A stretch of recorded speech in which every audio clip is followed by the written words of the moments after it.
I think one of the most interesting aspects of Milwaukee is the fact that it's the only major American city to have ever elected 3 socialist mayors. Does this guy know how to party or what? You heard it here first. You're listening to The Rundown Live with Kriston Harris and Mike McChesney. The destroyer of fake news.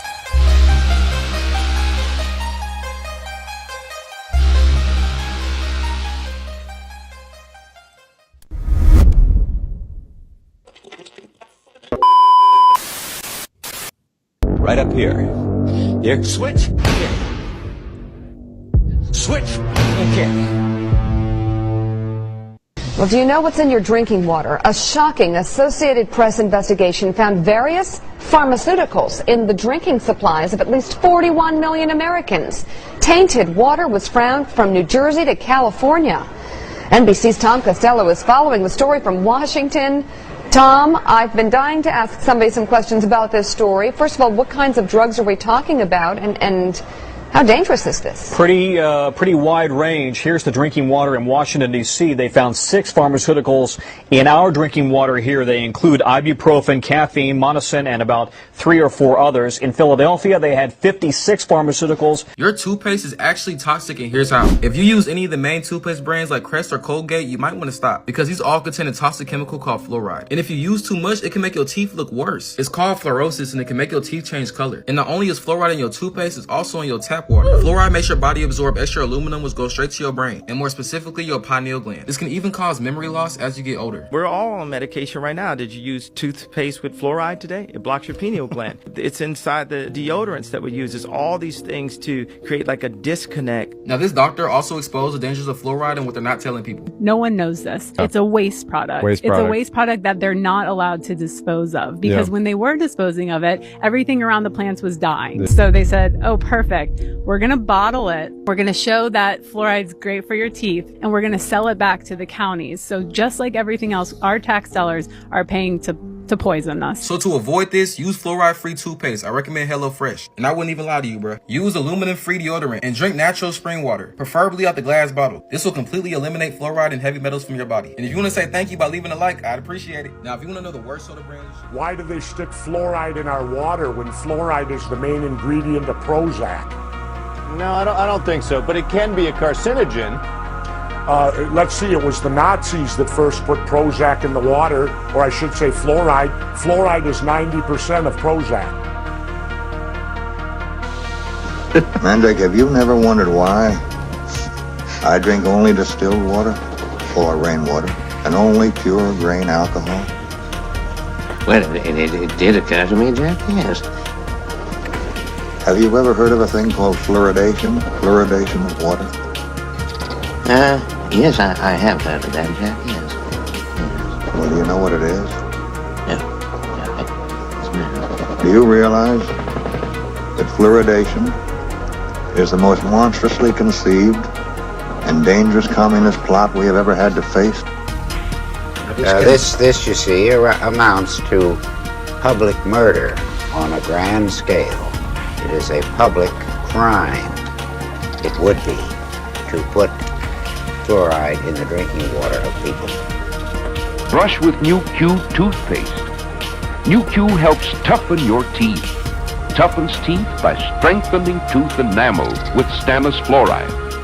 Stannous fluoride, the same kind of fluoride, recognized by many American dentists as helpful in reducing new cavities.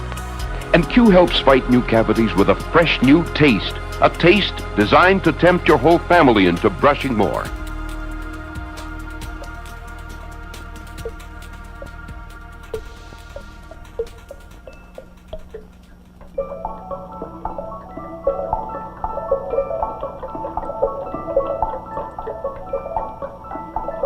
This is a commercial about Crest toothpaste and water. Clean, healthy drinking water. Water has a lot in common with Crest. One of the minerals some drinking water can pick up on its way to you is fluoride. Fluoride is what makes Crest so good at fighting cavities. Fluoride can actually make tooth enamel healthier, tougher, more resistant to cavities. People who have fluoride in their drinking water usually have very healthy teeth. So do Crest users. But if you have fluoridated water, do you need Crest?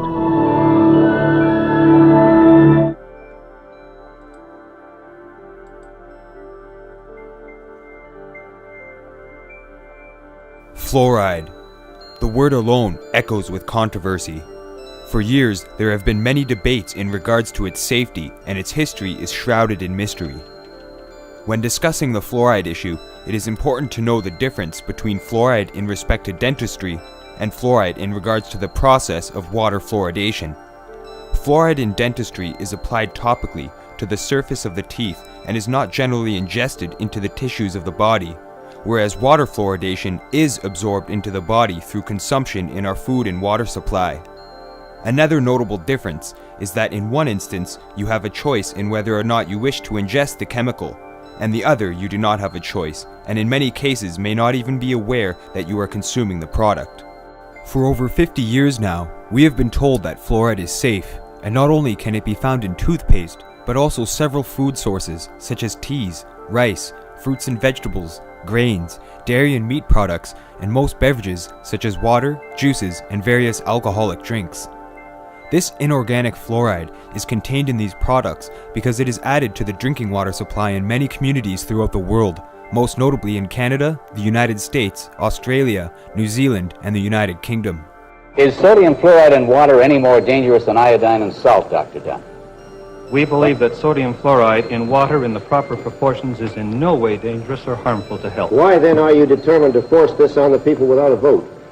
I don't think I am prepared to force anything on people because I have no legislative authority to do anything. I will attempt to persuade people that it is a desirable thing. I do object to this rat poison being shoveled into my water.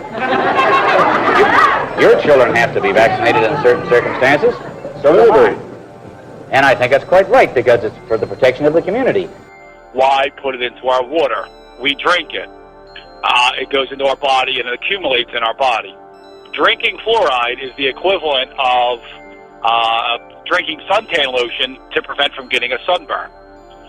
I don't understand. If I could get one person in your audience to look up fluoride and to stop using fluoride, I'll be happy. If I could get you to investigate and look into fluoride and what it does and the effects of it, I would be ecstatic. I don't think I can make you ecstatic. I mean, I just don't think. I mean, good God, man, the world is on fire. You want me to stop and look why we're putting fluoride in our drinking water? Yeah, I'll drink buckets of fluoride, man. Say that again? You can put a straw in a bucket of fluoride. I'll be a happy little sippy cup all day if that's the worst thing we got going. Dr. Masaru Emoto, who did all this work with water, his first experiment was to put a bottle of water, have all of his students send negative energy. I hate you, you're stupid, you're a fool. Took that water, froze it in little petri dishes, bring it out, stick it under a microscope with a camera on top. It forms these big, ugly black blobs. Take the same kind of water, another bottle, send positive energy to the water, freeze it, put it under the petri dish when it's melting, forms beautiful snow crystals. So we know that two things were fascinating. Water has memory, and 85% of your body is made up of water. Your brain is made up of even more water. So when you're saying negative things to yourself, you're affecting yourself in a physiological way. Fluoride. It's a byproduct that they can't do anything with. It's a poison. They sell it. And we're not talking about the natural fluoride that occurs in caves and stuff. We're talking about an artificial, man-made fluoride compound that is way more toxic.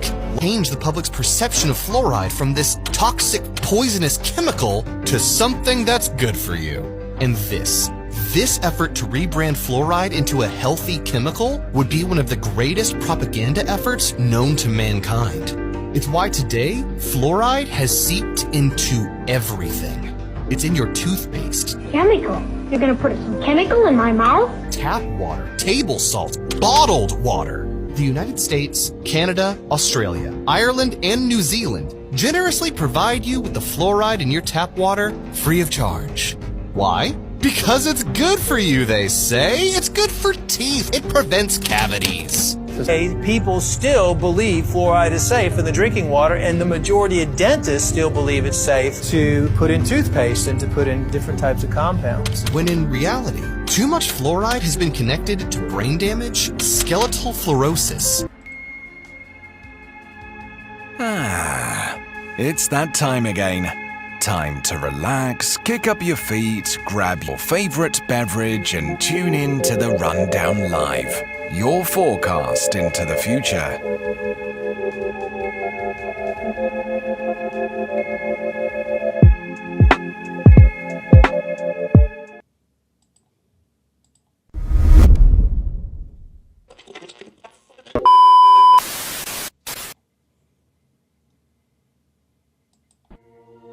And because of this administration, we are tonight a world divided. We are a nation becalmed. We have lost the brisk pace of diversity and the genius of individual creativity. We are plodding along at a pace set by centralized planning, red tape, rules without responsibility, and regimentation without recourse. Madam Speaker, I have a few questions for my colleagues. What if our foreign policy of the past century is deeply flawed and has not served our national security interests? What if we wake up one day and realize that the terrorist threat is a predictable consequence of our meddling in the affairs of others and has nothing to do with us being free and prosperous? To be fair, we had helped to create the problem we're now fighting. How?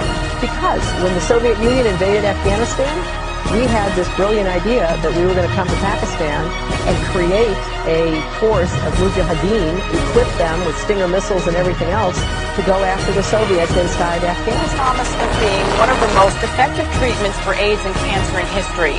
Now it's gone, and one of the most respected research facilities in the country is being blamed. Participation in a process that validates an establishment that never meaningfully changes. What if that establishment doesn't want and doesn't have the consent of the governed? What if the two-party system was actually a mechanism used to limit so-called public opinion? What if there were more than two sides to every issue, but the two parties wanted to box you into a corner, one of their corners?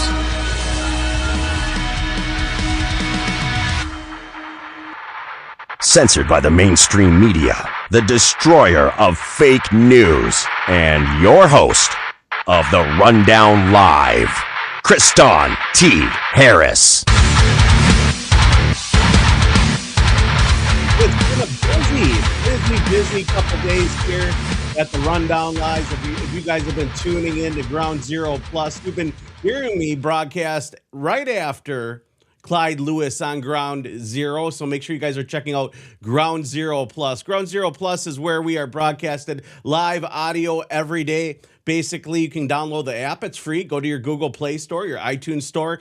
Download On Air Disclosure Talk Radio. That is home to Ground Zero Plus. You'll get a bunch of different great radio broadcasters, including Ryan Gable, who does The Secret Teachings, which is great. Ryder Lee, which, by the way, Ryder was on InfoWars with me yesterday. I was hosting the War Room for Harrison Smith over there. They called me up a couple hours, like in the middle of the show, and I'm like, oh, okay, well, maybe it's a little bit before the show. I'm not quite sure. It was early on. It's like I had very little time to prepare. I'm like, Ryder, come on, join me. Let's talk cloning in the Epstein files. The world is this really weird, is in this really weird position where, I don't know what to believe sometimes, because you read in the Epstein files he wanted to clone himself, and then they're joking about his clones, and then he wants to clone celebrities, and now celebrities are coming out and saying they're cloning. I'm like, I don't know, man. It just seems like a weird psyop. This world has just gone over medicated, and sometimes I wonder if it has something to do with what's in our water. And which brings us to our guest today. It's going to be Brenda Staudenmaier from my home state, the cheese state, the very blessed home of the Green Bay Packers. That is Wisconsin. And if you don't know about the Green Bay Packers, well, then you don't know anything about football.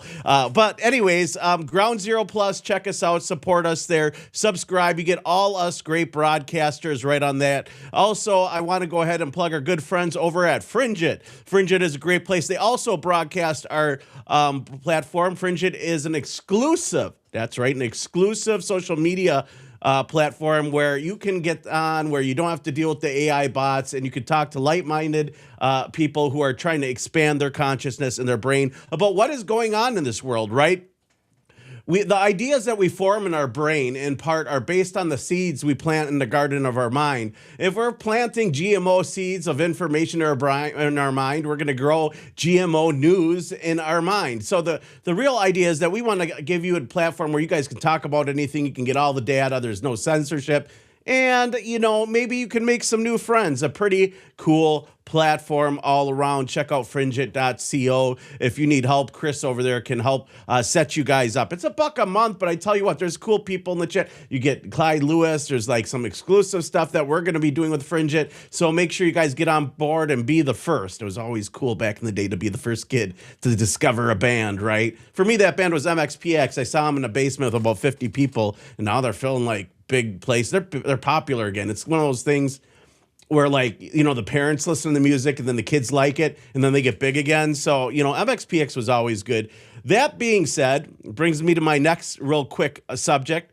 Yesterday, yes, I was on the War Room. We were talking about ritual abuse and the MK Ultra program. The MK Ultra program, we were discussing that with Ryder Lee a little bit. We were talking about some historical data, some depositions that were done in court about multiple personalities and programming individuals. It's a very interesting story, but it's all based off of court records, right? It's not like, I'm going to AI and asking it to create some fake videos. These are like real videos, real depositions dealing with the Franklin trial, MK Ultra people talking about how they've been programmed to infiltrate our government. And they're like, well, why would the government want to infiltrate itself? It's a government program. Well, it's probably criminal elements within our own government. I think that's where you kind of go with it. So it's very interesting. The last half of the show, we had Derek Brose. Derek Brose is of the Conscious Resistance. If you've never heard Derek on this broadcast, you can find some of our old podcasts on Spotify.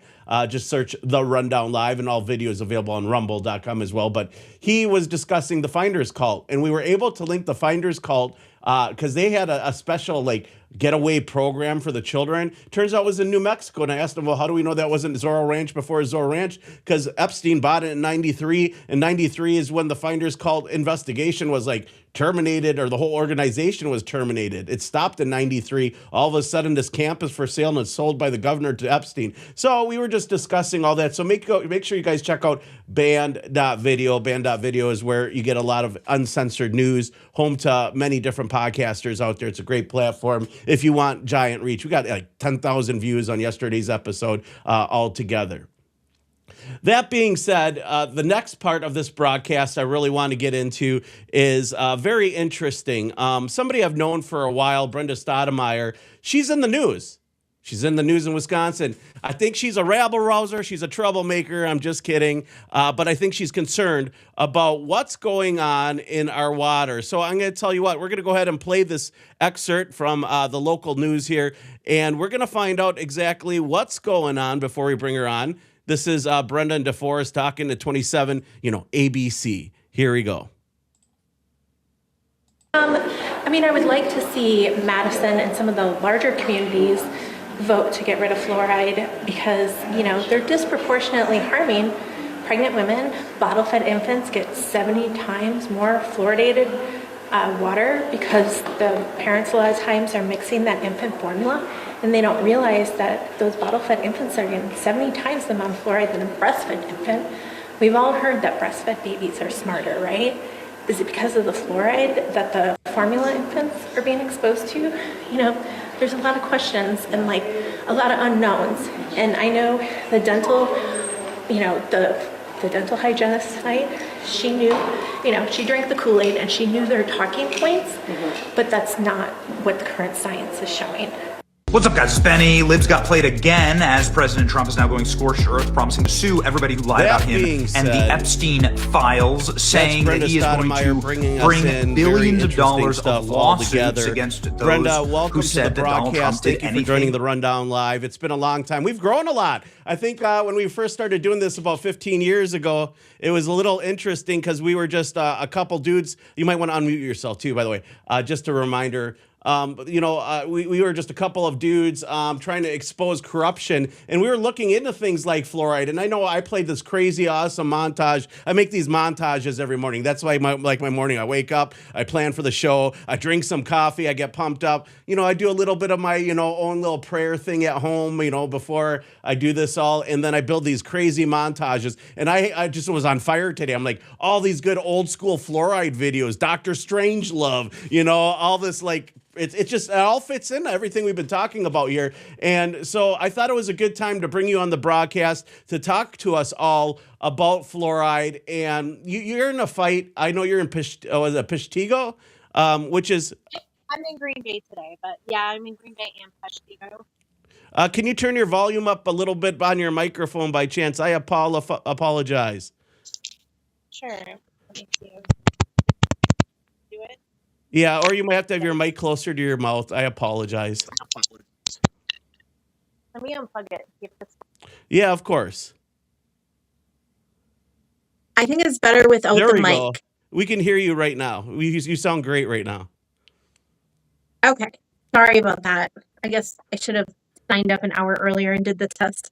No, it's all right. It's no big deal. Well, we're rookies over here at the Rundown Live sometimes, and it's okay. Nowadays with podcasts, I don't even have to dress professional. Yesterday, I was doing the mainstream media thing, and I'm like, oh, shit, I got to take my hat off. I got to get in the shirt and tie, and I'm like, oh, it's been a while. And everyone doesn't care. They're like, I don't really like to get my news from the guy in the shirt and tie anymore. No, look at Tim Pool. He's been wearing a beanie for about 20 years. I think he was born with a beanie. I don't know. I got to ask him. It's been a while since I talked to him, probably a couple years anyways. I think when I was covering the Ghislaine Maxwell, Jeffrey Epstein trial in New York last time they reached out to me. But, it's interesting that, people no longer get their news and really believe the mainstream media, which is something we always really tried to express to people. The mainstream media has accurate information. Like we just showed you on TV talking about some of your concerns. And you were really passionate in that video. You could hear it in your voice that you're really upset about what was going on and what's going on in the water, because people don't realize what's in the water. And that's really what we're going to try to get down to the bottom of today for our listeners. They have no idea. They're drinking from the tap water. Most people don't fluoridate or not their water at home, but you hear rumors that the government is putting stuff in the water among and above and beyond other things. People just don't realize what they're consuming every day. Not only that, we take showers in the water. And to give you an idea, for listeners that don't understand why showering with water might have drugs in it, could be bad. Have you guys ever heard like those legends about somebody who had like some acid in their pocket? They were running and it was raining out. Well, what happened? Their skin soaked in all the acid and they got high and they weren't doing so well. They were probably really sick or whatever it was. It's because your skin absorbs things, it absorbs nutrients, ingredients, absorbs sunlight to create vitamin D. It does all these things. So Brenda, first of all, let's talk a little bit about this. What is it that you do for the listeners that have never heard of you from Ground Zero Plus and a lot of the other platforms out there? Give yourself a little introduction. Sure. So my name is Brenda Staudenmaier. I do all kinds of things, but my day job is as a training specialist for all the drinking water and wastewater industry for the state of Wisconsin. But before that, I worked in wastewater for over 6 years. I went to school for environmental engineering with a focus on drinking water and wastewater. And then I had a lawsuit.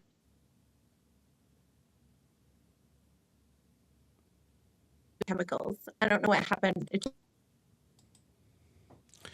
Oh, yeah, your internet connection's a little bit weak there, but that happens, Brenda. I know where you're at in Wisconsin, and there's like very little internet, but the further up north you go, the harder the internet is to get in. But it looks like you're coming in clear now. But take it back. You're talking about your history, a little bit about your field of understanding with water. Sure. So I had a lawsuit against the EPA over the neurotoxicity of fluoride chemicals added to the public drinking water supply, and that began in 2016 with a petition to the EPA. EPA knew there was a problem with fluoride back in 2006. There was a U.S. National Research Council of the National Academies of Sciences that did an entire report on this EPA standard of 4 milligrams per liter. and 2 milligrams per liter and said, these standards are way too high and they need to lower it. Just for a little context, the U.S., the standard for fluoride, the MCL, is 4. The rest of the country, the world, all the other countries in the world is 1.5 milligrams per liter. So our standard has always been out of date. And in 2006, the National Research Council said, EPA, you need to do something to lower this level. EPA never did anything. So in 2016, 3 moms and 3 nonprofits got together. We petitioned EPA on the neurotoxicity of fluoride chemicals with over 180 studies that demonstrate it is a neurotoxicant. And they rejected our petition, which we anticipated. So then we had the opportunity to file a federal lawsuit against them. And we did so in April of 2017. And then we went to court. We were one of the first trials in history to be over Zoom in 2020. That was a 2-week trial. And then we got the verdict at the end of 2024. Basically, in 2020, the judge paused the case, waiting for the National Toxicology Program of the U.S. government they were doing a systematic review on the neurotoxicity of fluoride. They had released in 2020 2 drafts, I believe, by that time, but they didn't publish the final report. And our Judge Edward Chen, wanted to see that final report. So he basically paused the case for that report to come out. That report was scheduled to come out numerous times.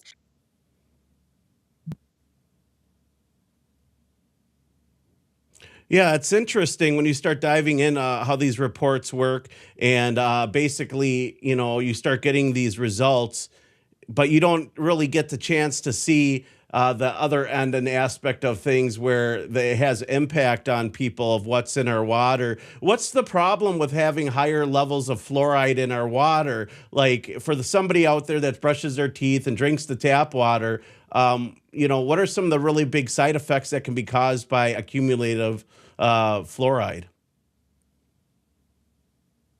So I keep hearing some Donald Trump Epstein audio right now from the live feed. I apologize. I don't know where it's coming from. Hold on a second here. There, it's gone. Oh, weird. I apologize that you were hearing anything. And for our listeners at home, if you guys heard that too, I'm sorry. I don't know what was going on. But Brenda, it's weird. Sometimes when you have these digital virtual studios, it picks up different things. So let's talk about fluoridation. So you're talking about the results with the test of fluoride, amongst other things. What are some of the impacts of having too much fluoride in your body? Well, we don't really know how much fluoride is too much fluoride. There's been very little research done in the United States on fluoride because it's been one of those things that anytime scientists were like, I'm going to look at fluoride, it was such a huge pushback from the dental industry. Like, oh no, you don't have to look at fluoride. There's thousands of studies proving it's safe. Why would you waste money and funding to look at fluoride? So it was we don't really have a lot of U.S. studies, but the U.S. studies that are being conducted now since the 2006 NRC report flagged a bunch of issues like the impacts to the brain, impacts to the thyroid, to the bones. Fluoride, we always hear it makes your teeth stronger, your bones stronger. Well, sometimes you don't want to make structures stronger because you make them more brittle. And that's what happens with fluoride. Yes, it's more stronger and resistant to acid, but it's also more brittle and it'll crumble and break later on. And they are finding now with older women above 50, pretty much it has to do with like menopause, where that's when the fluoride has more of an effect on bones for women is after the age of 50. And it really likes the pelvis area. And then there is some evidence that it can weaken children's bones as well and cause, these kids are linked with more fractures and stuff because of their fluoride exposure. Or, it's hard to say, this caused that, but there is an association there that they are finding. Fluoride also has been prescribed Since the early 1900s, for hyperthyroidism, very active thyroids, to lower that thyroid activity.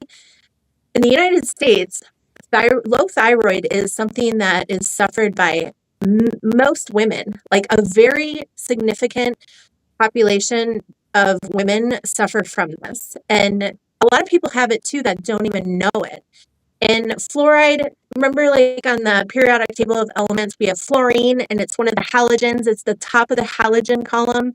Yeah. There's also chlorine and iodine in those halogen column. Well, fluorine at the top, it is the most like electronegative charged, and it will take precedent over those other halogens. So if you have fluoride and iodine in your body will uptake that fluoride and kind of kick out that iodine. So that's how it is working. I believe how it disrupts the thyroid. And, that's a big thing that they're looking at now, because that might be why pregnant women with low thyroid, low iodine, that could be one of the mechanisms of how it is impacting the IQ of the developing fetus. So it's being looked at right now.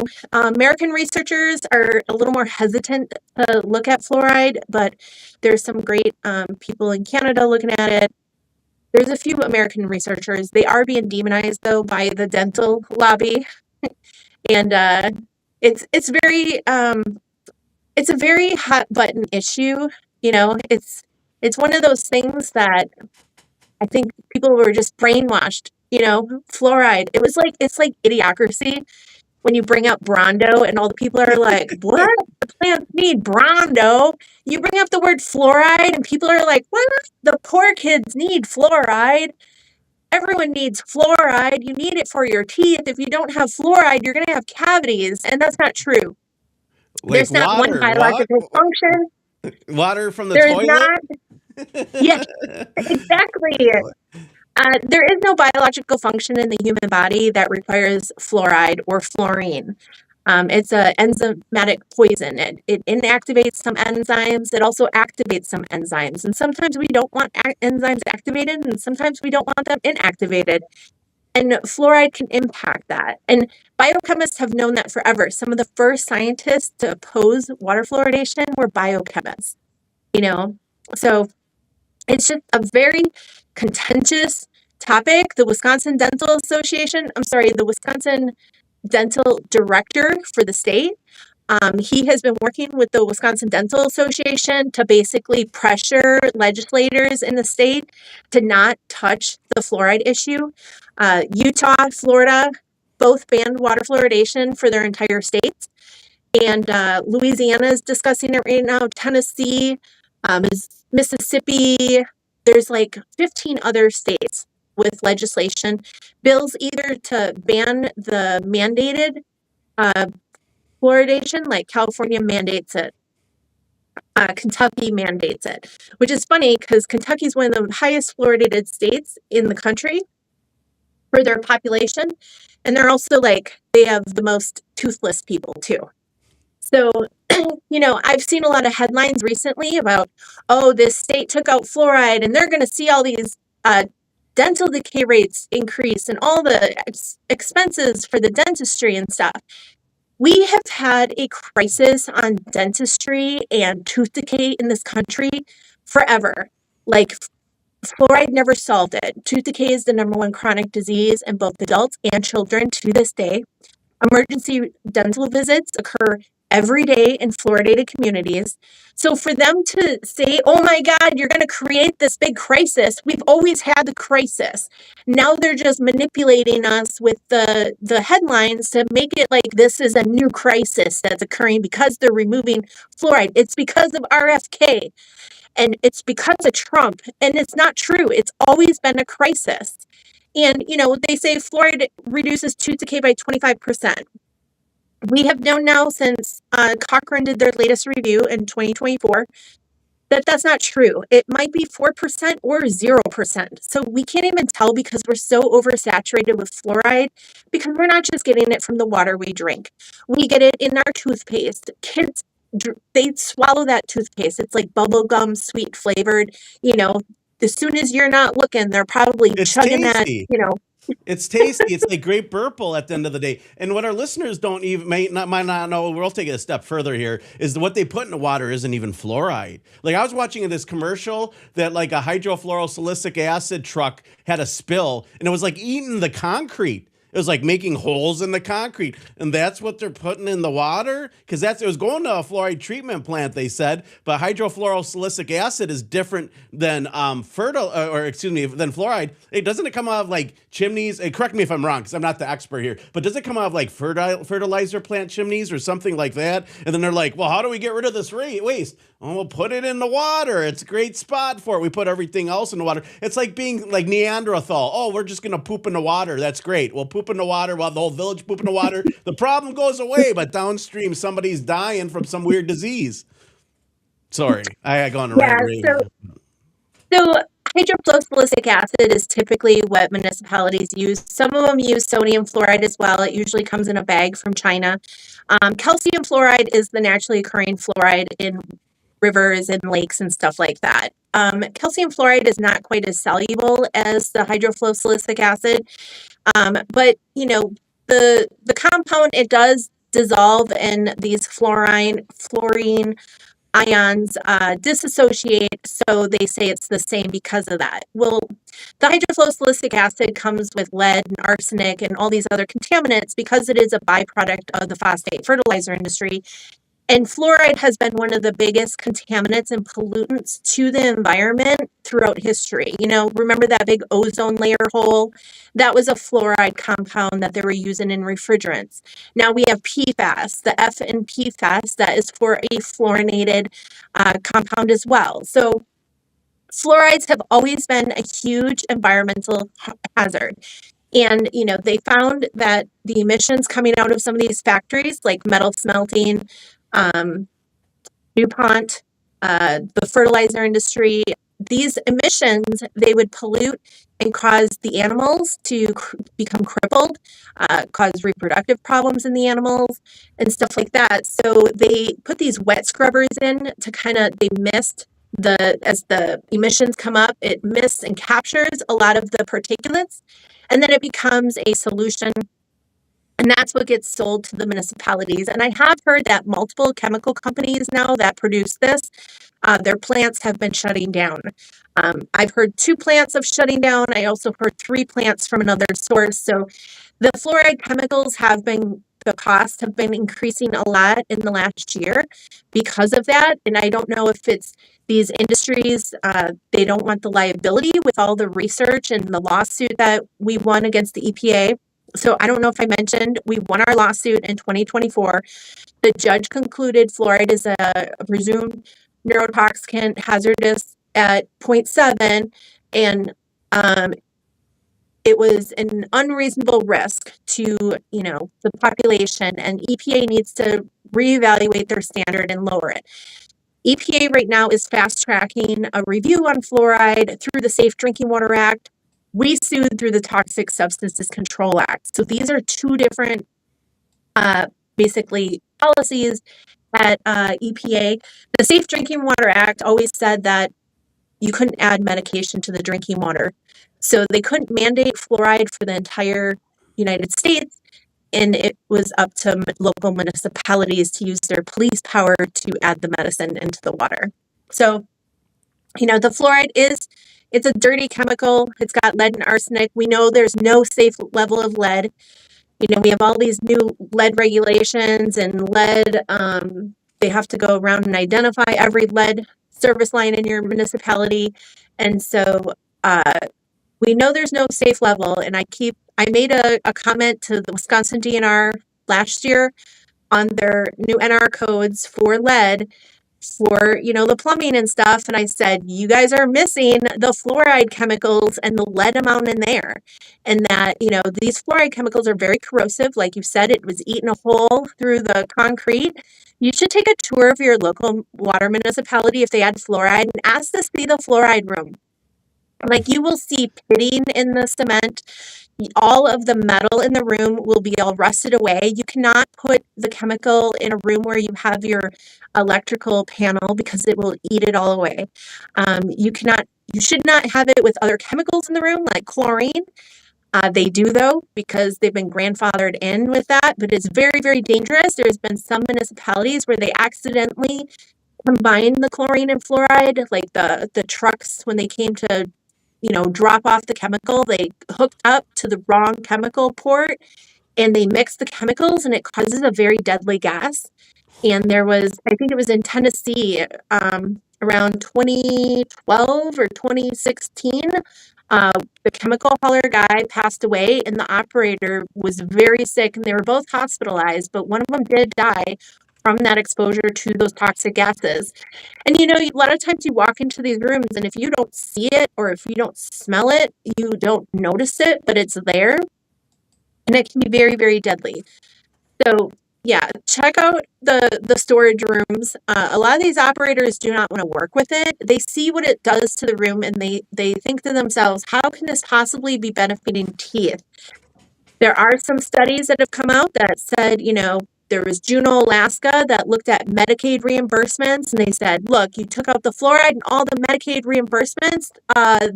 There was way more reimbursements now because of the fluoride was taken out. And it's like, well, let's look at some other factors here. Okay, the medical reimbursement rate went up as well. So now you have more dentists willing to take the Medicaid reimbursements. So more dentists taking more low-income patients means there's going to be more reimbursements, right? That's not because of the fluoride. It's just because more people have access to dental care that didn't have it before.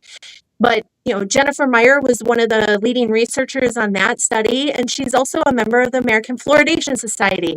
They are the promoters. They're the boots on the ground that go to every municipality meeting and tell them how wonderful fluoride is. They preach the fluoride, gospel. We investigated ourselves and we're not guilty. That's Yeah. where, right? So it's crazy to see, I started reading that fluoride lowers IQ, long-term fluoride use lowers your IQ. What do you think that they spray the food with?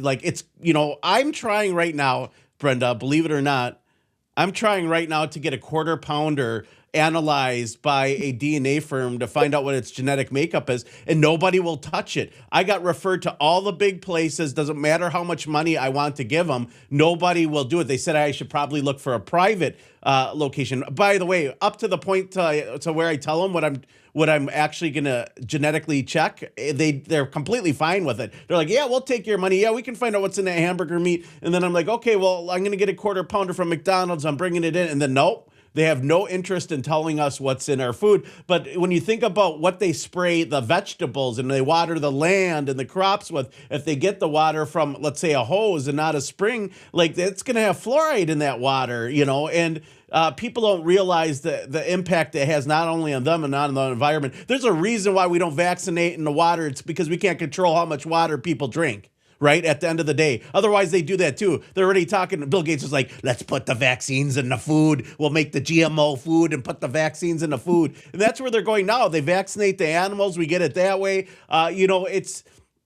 It's really the food is going into this Franken food aspect, and you're seeing a boom in organics and health consciousness. But what else is in our water? So we're just talking fluoride here because I understand that's really the battle you have chosen, but I've heard that there's a lot of other things in our water. I had a biochemist friend. She worked at UW Milwaukee, and she said that there was nanoparticles of laundry detergent, and it was impacting how certain amphibious creatures are formed, and some of them are switching genders.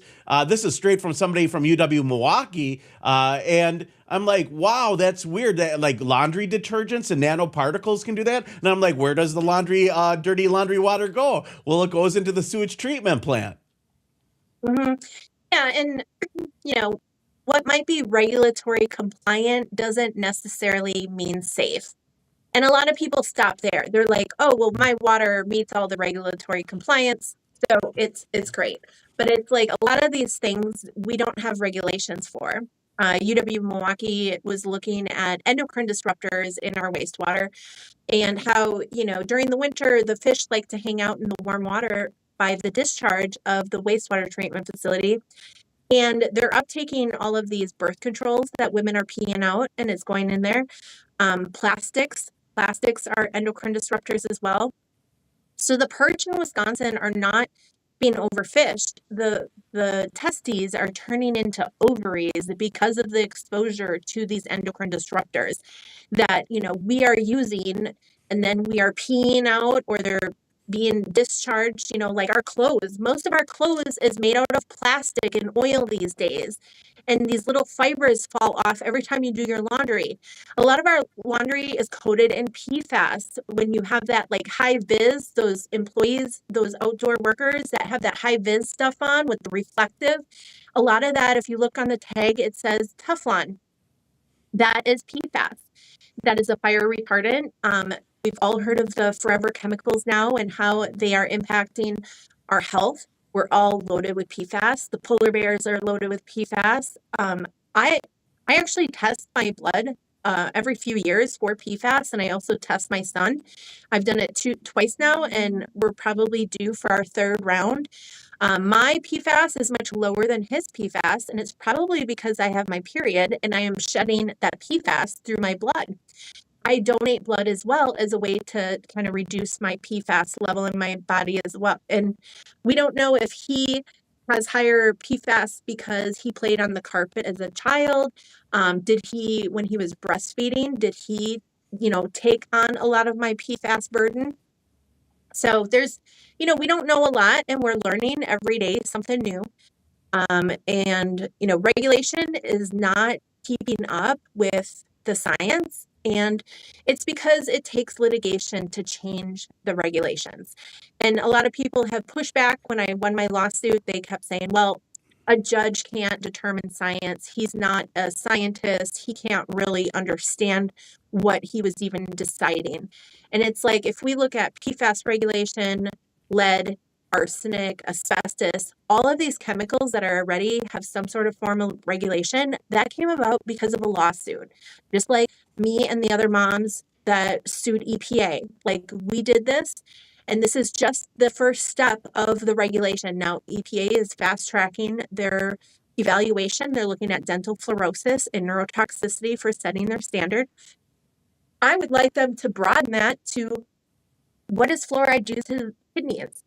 We know that kidney patients cannot excrete fluoride as well as other people, so it bioaccumulates in their body. Even the American Dental Association will admit this.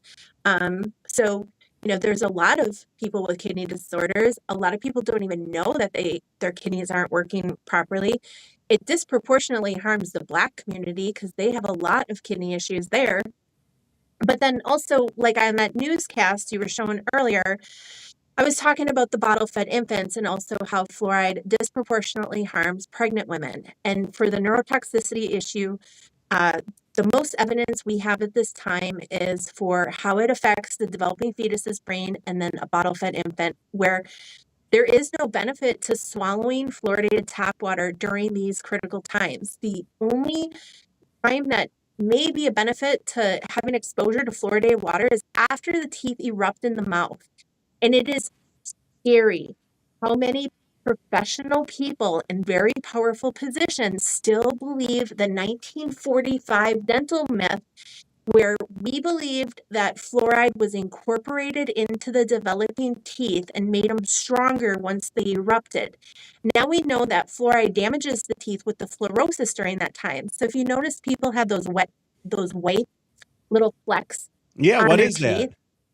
That's fluorosis. That is your mitochondria was being disrupted when your teeth were forming by the fluoride exposure. And they always have this little myth, the tooth fairy story, I like to call it, of people in Colorado were drinking this water and they had the Colorado brown stain, but they also had less tooth decay, they found. And they said, oh, because they were drinking high levels of fluoride causing that brown stain, and they had lower tooth decay, it must have been the fluoride that caused that lower tooth decay. When in reality, that water was a very high mineral water with lots of minerals that your teeth need, like calcium and magnesium and stuff like that, and phosphorus and all these different trace minerals. So the fluoride definitely messed up the teeth with the brown stain, but the other minerals in that water were probably what were actually protecting them from getting decay. Also, think about it. Those people were probably watering their gardens with that hard water, and a lot of people grew gardens in the 1940s and earlier. So, I'm sure the soils were just different back then too. So, and they also sold a tooth powder since the 1800s to brush away the brown stain. So maybe those people in the early 1900s were actually self-conscious of that brown stain on their teeth, and they may have been brushing their teeth in a time when most people did not brush their teeth yet. So there's a lot of factors that, we have to really look at these old studies that we rely on these old studies for, it's 2026 right now. We should not be citing anything less than 10 years old when I went to college for cellular molecular biology at UWGB. I dropped out because I got a job using my environmental engineering degree that I already had from NWTC here.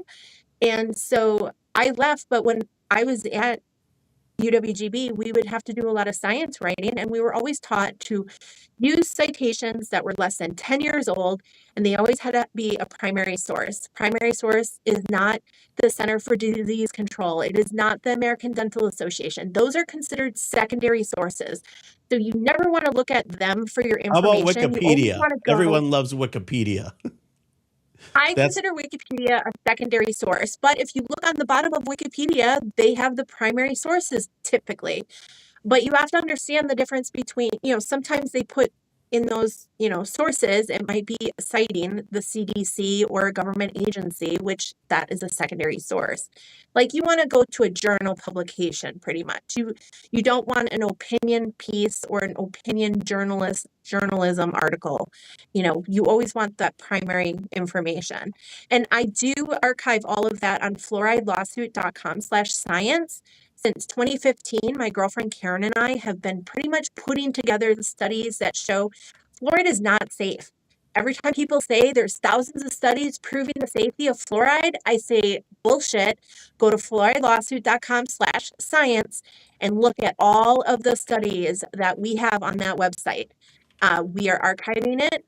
We've been doing it since 2015. And it's a really helpful, handy source for the latest information, and I update it every time I see a new study. Yeah, and there's always new studies going on because, all the old ones. What's crazy to me, Brenda, is that people warned about this before they even put fluoride in the water, and they still thought it was a good idea. They had some handsome dude on TV that was like, yeah, you all know I'm not really a doctor, and I'm not really trying to force any legislation, but, by the way, I would like to see fluoride in the water. And it was always the dentist. Or Dean Burke. Yeah, right. The dentist wants, because they probably buy the dentist. They're probably like, hey, we're going to go ahead and put this fluoride in the water and it's going to benefit you. We're going to give you some lobbyist money if you just say, Colgate's the best or whatever it might be. But by the way, we're going to put this on the screen for our listeners here.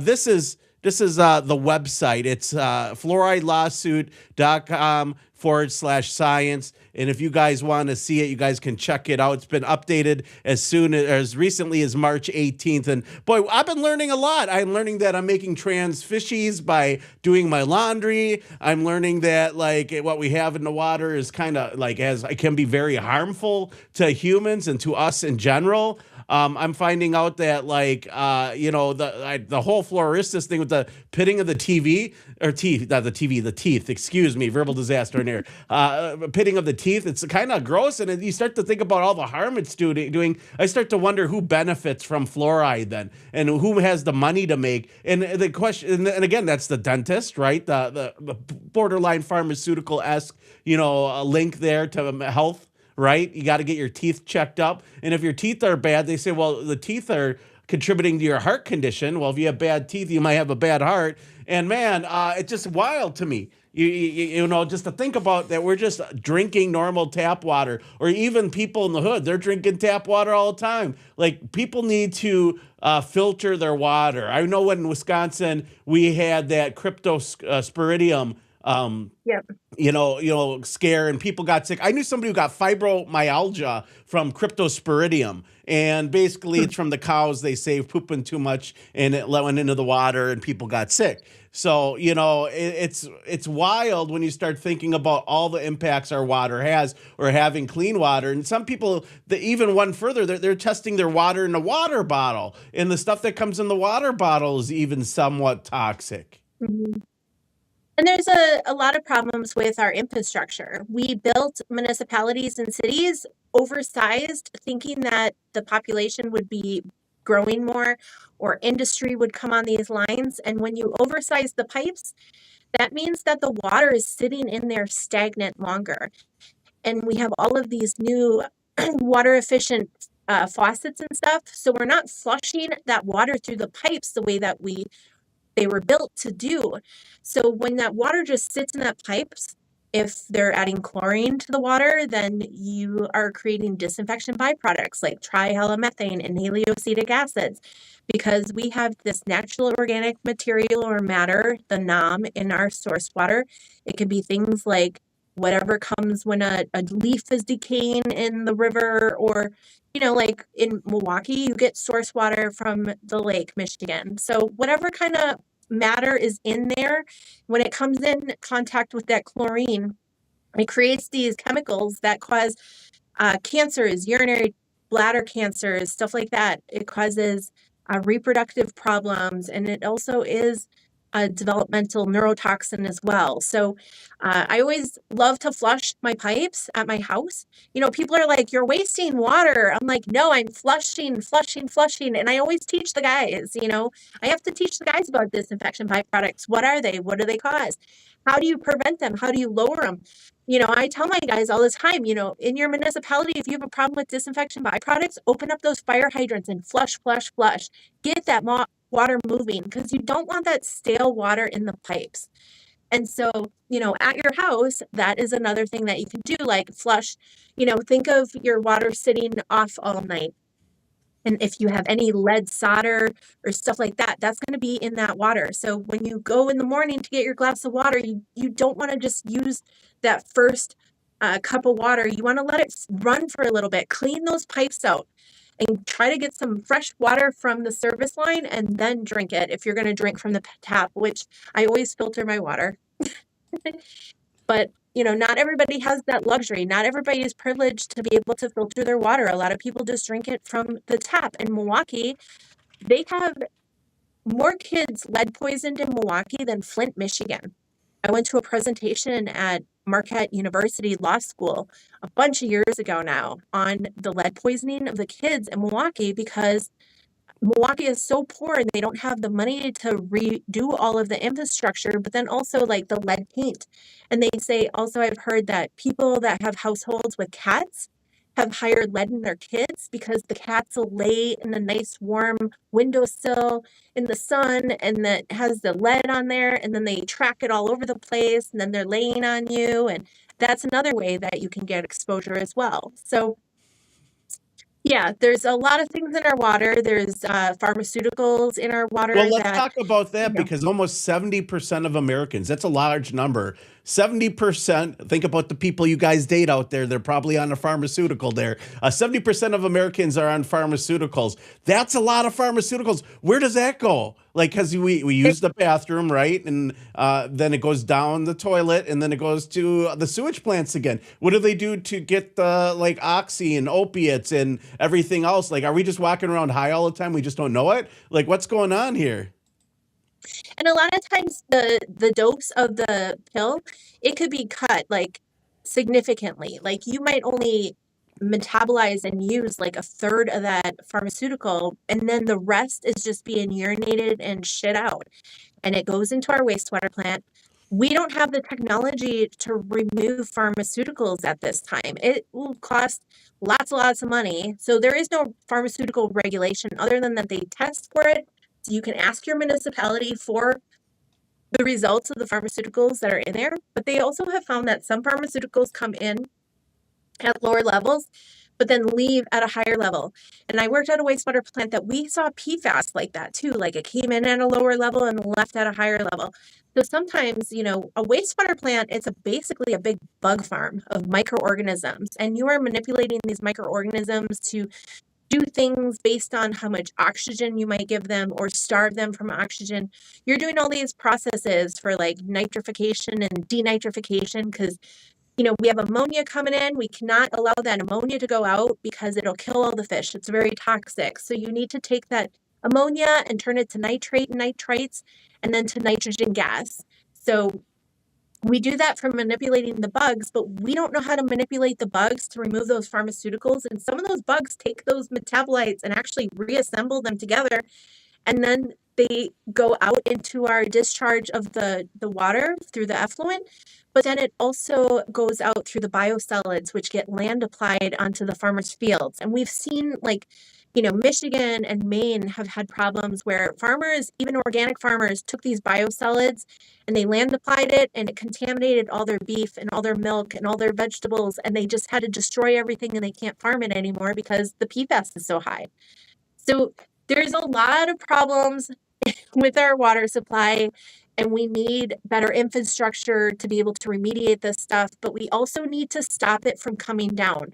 You know, like I need to get one of those little things for my laundry after my laundry water leaves. Like you can put it through a filter that'll capture all the little threads on our clothes. So then those aren't going back into the environment where the little fish are eating up these little threads of plastic. I don't know if you've seen those documentaries on, like, I think it's Ghana, how we send all these clothes to these African countries and they have mountains on the beach of clothes, and then they open up the fish and they're loaded with little plastic pieces from the clothes.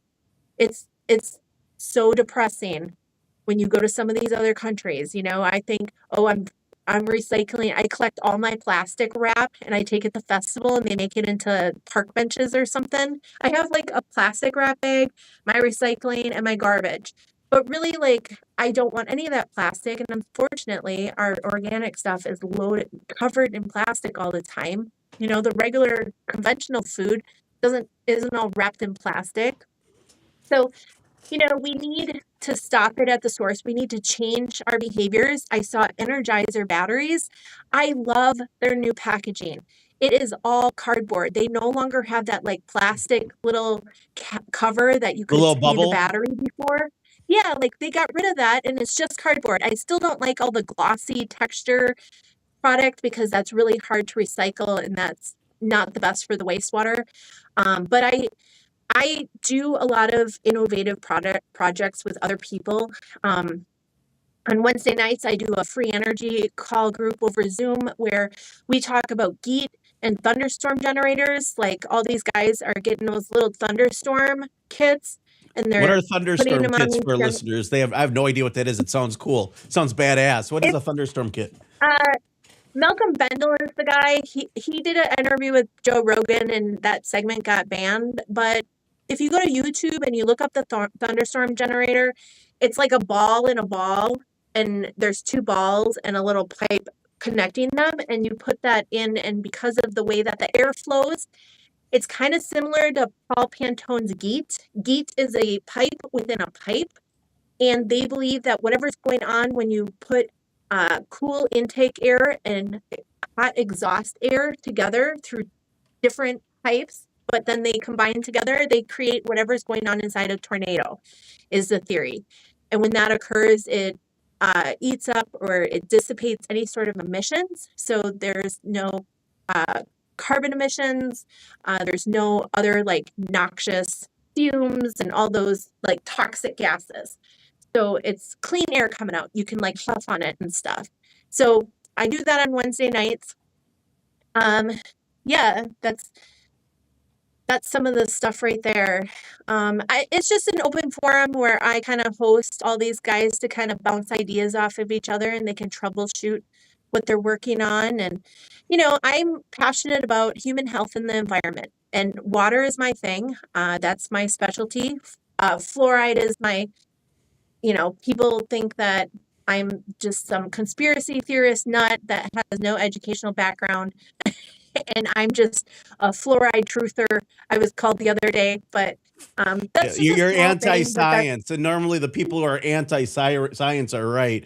It's weird. I remember when I was writing for the City Now, which was a segment of Journal Sentinel, and I was, interviewing scientists who had their peer-reviewed studies from scientific journals in 2010-ish, and they were like, "Oh no, they're just hiring a bunch of prominent scientists to just say we're wrong. We're not wrong. These are the independent studies. Now they're pulling our studies." And like Harvard professors would be like, "He's anti-science. He's fact challenged." Anytime you have to use a thought-terminating cliche, it's a form of mind control. They don't want people to think for themselves. That's what it comes down to. Other thought-terminating cliches are conspiracy theorists. It prevents you from acknowledging any of your own logical fallacies or cognitive dissonance, and don't accept anything that person says is true because of the fact that it prevents them from thinking for themselves, essentially. Nothing they say can be true because they use the term conspiracy theorists. It's a weaponized term. It's like an ad hominem for unintelligent people that can't defend their own opinion or their own point of view at the end of the day. And,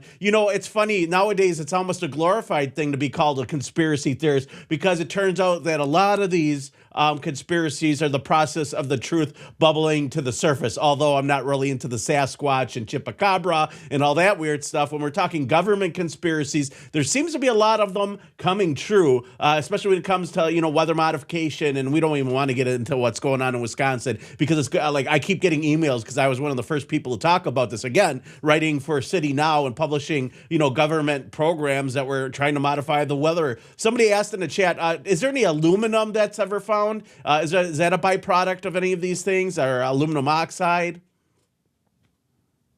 Aluminum manufacturing, fluoride is a waste product of just like a lot of different metal manufacturing, but they do, if you look on your consumer confidence report for your water utility, they have to send it out annually. It'll say the source of fluoride, and it always says aluminum or phosphate fertilizer, and that it can contain aluminum. It can contain mercury, all kinds of stuff. So let's talk about this book you have here. We're wrapping up here soon, and you got a pretty cool book. We're going to put it on the screen as well. Tell us a little bit about it. Fluoride Harm. So Fluoride Harm is a book with 36 different authors, and I am one. Aaron Brockovich is another one. Joe Latipo, the Surgeon General of Florida, the one that, came out and they banned fluoride in Florida. He was also one that came out against the mandatory COVID vaccines for kids. He's, is doing away with a lot of the vaccine mandates in Florida. So he's controversial, but he wrote the foreword to the book. It's good. My chapter is about my Green Bay story, but it's called Fluoride Harm, Suppressed Science and Silent Voices, because, when you work on fluoride, when you conduct fluoride research, you get a lot of pushback. And then if your results come out unfavorable to the fluoride lobby, you can expect that your funding is going to be destroyed for any future research. The Wisconsin dental director helped make a complaint on the neurotoxicity research a few years ago, and they complained on 8 institutions, including the NIH. All 7 institutions threw out the complaint, saying it had no merit. But, regardless, that is just like what history has repeatedly seen.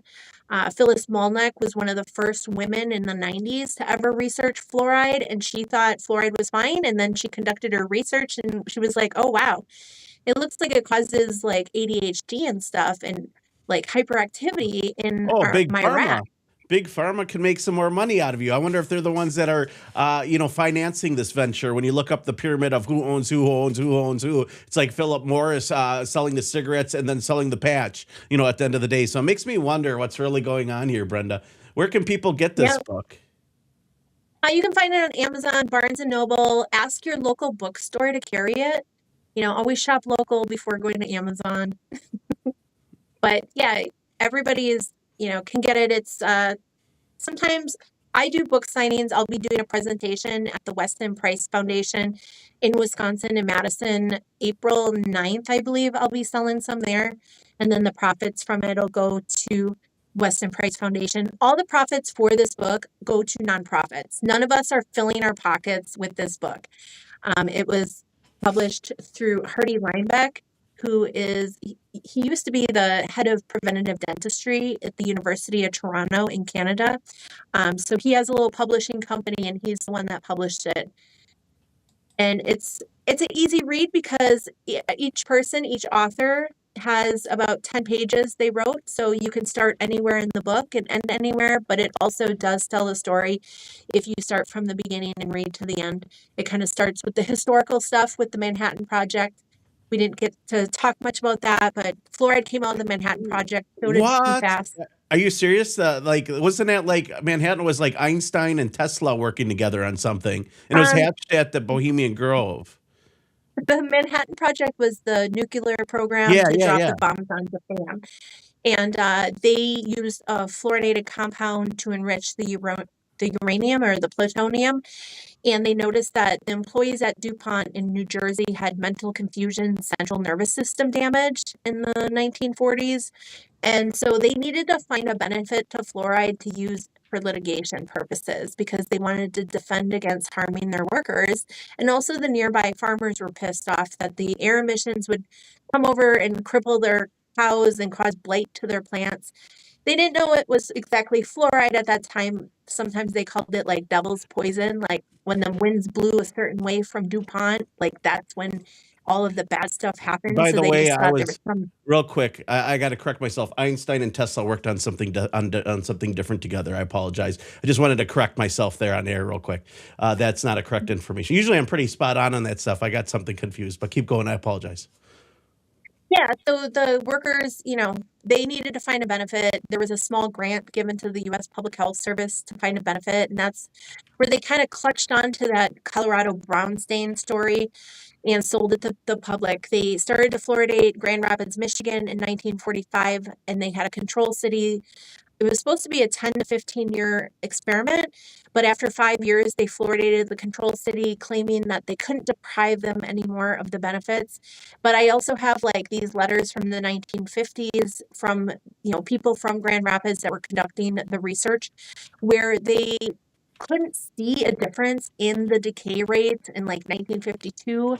But they were sure it worked, and they were recommending other communities add it. And Wisconsin played a pivotal role of fluoridating 50 communities by 1950, and there were some dentists that went around and, achieved that. And, Edward Bernays was involved in how to sell fluoride to the public.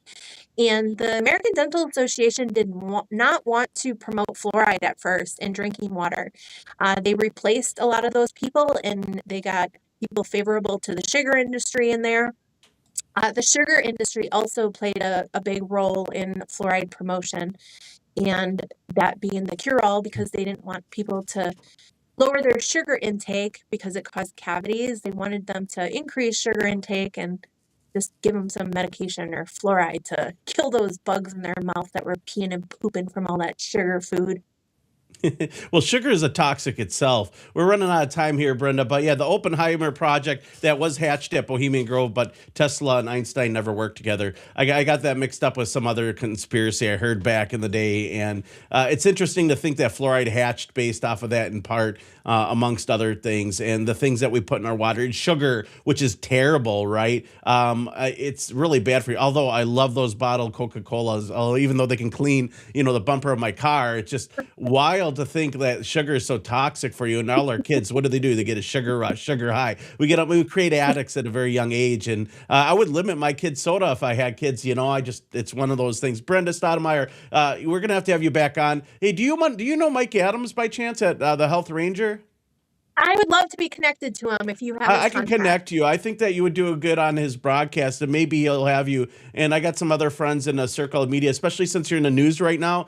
Let's talk about that off air. But thank you again for joining us. Thank you. And this podcast is live on Ground Zero Plus, but you can also find it on rumble.com/The Rundown Live, Facebook, therundownlive.com, and many other places. Pick up a copy of Fluoride Harm, Suppressed Science, and Silenced Voices. What is it, April 9th? You're going to be in Madison. Maybe I'll come out to Madison, and I'm going to come and get one of those signed books out there by you.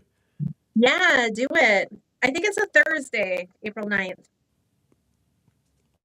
Thank you so much April for 9th. everything. Yeah, no problem, Brenda. We'll have to have you back again. Thank you, everyone, for tuning into the Rundown Live. We will be back Monday with a brand new episode. Micah Dink's going to be joining us to finish up his astrotheology excerpts next week, amongst other things. I want to say thank you to all our listeners. You can support this broadcast by going and buying me a coffee or checking out Venmo and donating, amongst other things. We'll be back next week. Same bad time, same bad channel on Ground Zero Plus. Oil and slave labor. These two wonderful industries make modern life a breeze. And what this fine little filly doesn't realize is that her chic accessories and stunning appearance come from oil and slave labor. Huh? That's right, classy lassie. Everything from your thong to your nail polish, your smartphone to your eyelashes come from oil and slave labor. Your top from Uzbekistan. Shorts from China. Jewelry from Indonesia. And your iPhone from Taiwan. Oh no, not my iPhone! Steve Jobs may have been a genius, but he couldn't work like a 5-year-old Asian boy can. Even your bra and panties from Bangladesh. Whoa there! Looks like science can go no further. Except for these silicone beauties from DuPont. Hey. Oil and slave labor, making the Western world beautiful.